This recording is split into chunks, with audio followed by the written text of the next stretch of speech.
बोलो गुरुदेव भगवान की जय। आप एक दान समझते हैं कि किसी भूखे को भोजन, प्यासे को पानी। वास्तव में ये अन्नदान है। एक नदी के किनारे बैठा सन्यासी, जंगल में बैठा सन्यासी, एकांत में साधनरत सन्यासी, वो कौन सा दान करते हैं? यदि दान ना करें तो भगवान बातें ही नहीं करेंगे। वास्तव में भगवान तभी बात करते हैं जब आप दान करते हैं। सर्वोपरि दान मन का दान होता है। यदि आप मन का दान कर दिए, संपूर्ण समर्पण कर दिए, तो भगवान से दूरी मिट जाएगी। भगवान ऐसे बातें करेंगे जैसे हम आप बैठ के बातें करें, घंटों बातें करें, क्रम ना टूटे। वास्तव में वो दानी महापुरुष होते हैं जिनसे बातें करते हैं। वो दान धन का नहीं किए, वास्तव में दान अपने प्रत्येक संकल्प का करते हैं, मन का करते हैं। उठने वाले संपूर्ण संकल्प विकल्प, संपूर्ण श्वास का वो दान करते हैं। जागत में सुमिरन करे, सोवत में लव लाए, सुरत डोर लागी रहे, तार टूट ना जाए। जब तक जागे सुमिरन किए, सोए तो लव लगा के सोए, ध्यान करके सोए, भली प्रकार निद्रा में भी भजन चलता रहे। जब बोले तब हरि गुण गावे, मौन रहे तो नाम जपावे। वास्तव में एकांत में महापुरुष, सन्यासी, साधक उद्दान करके भगवत कृपा पा लेते हैं। अब उनके पास अपना मन बुद्धि रह ही नहीं जाता। ऐसे महापुरुष लगभग में संसार में देखकर लोगों ने कहा पागल हैं। तो भगवान बुद्ध जब अंतिम अवस्था में पहुँचे तो लोग कहने लगे तो पागल टाइप के हैं। गुरु नानक अंतिम अवस्था में पहुँचे तो लोग कहने लगे तो पागल है। मीराबाई अंतिम अवस्था में पहुँची तो बोली पागल है। रामकृष्ण परमहंस देव अंतिम अवस्था में पहुँचे प्राप्ति काल में तो लोगों ने कहा पागल है। विवेकानंद जी स्वयं कह दिए, दक्षिणेश्वर का पागल पुजारी, उनको सचमुच में कोई नहीं जान पाता। वो शरीर से हरकत से खपतुल्य लहवास होते हैं। रैदास, कबीरदास, चैतन्य महाप्रभु सब अंतिम अवस्था में संसार में देखे गए पागलों की तरह। वास्तव में वो पागल नहीं होते हैं। वो अपने संपूर्ण मन सहित विचारों का दान कर दिए रहते हैं। प्रत्येक उठने वाले संकल्प में ओम ओम ओम ओम ओम ओम सिवाय भजन के उनको कुछ बचता ही नहीं। इसलिए शरीर की शुद्ध भूल जाते हैं। और जब भगवान अपना लेते हैं तो स्वयं योगक्षेम करते हैं। उनके उठने की, बैठने की, खाने की, पीने की संपूर्ण जिम्मेवारी भगवान स्वयं अपने हाथ में ले लेते हैं। प्रहलाद का लिए संपूर्ण खतरों से बचाए, आदि शंकराचार्य का लिए, भगवान बुद्ध का लिए। जब पार ही हो गए तो चेला कौन बनाते हैं? वास्तव में भगवान जिनका उद्धार करना होता है। बुद्ध के 500 भिक्षु हुए, उनकी शरण में हुए, भगवान के माध्यम से हुए। आदेश दिए भगवान जाओ, मेरे कुछ साधक डूब रहे हैं, उतरा रहे हैं पानी में, अल्पमल वाले हैं। अल्पमल मतलब कम विकार वाले हैं, पार होना चाहते हैं, कुछ विकारों की वजह से डूब जा रहे हैं, इनको पार करो ना। भगवान बुद्ध का शरण सानिध्य पाए। वैसे महापुरुष जो पूर्ण मुक्त थे, उनमें कोई इच्छा, कोई कामना नहीं रह गई थी। भजन की वो उन्मत्त अवस्था जिसमें संपूर्ण संकल्पों का दान।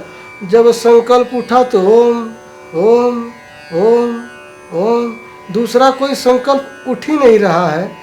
इस अवस्था में पार हो चुके हैं। उनके अंदर कोई कामना नहीं, कोई इच्छा नहीं, कोई विषय नहीं।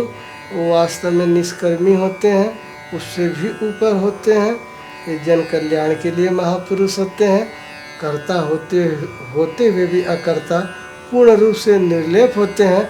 उनके शरण सानिध्य में 500 भिक्षु अरिहंत पद को प्राप्त हुए महापुरुष सदैव रहते हैं धरती पे।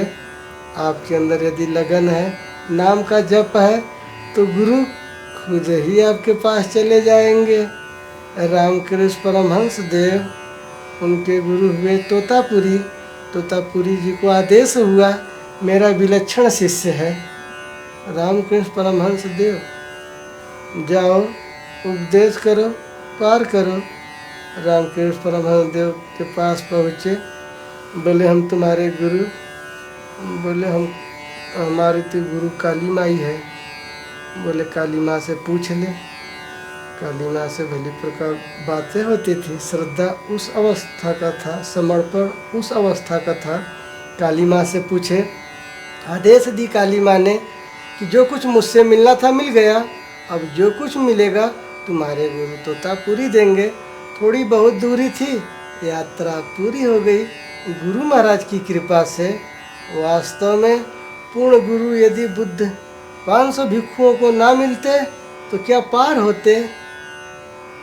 यदि गोविंद पादुकाचार्य जी आदि शंकराचार्य जी के गुरु ना होते तो क्या पार होते। बिना विरक्त गुरु के पूर्ण महापुरुष जो होते हैं, बिना उनका शरण सानिध्य लिए कोई पार ही नहीं हो सकता।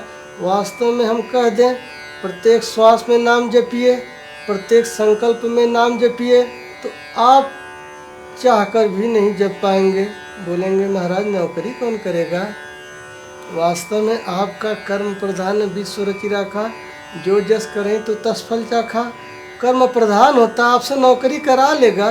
गुण प्रधान होता है, कर्म करा लेगा।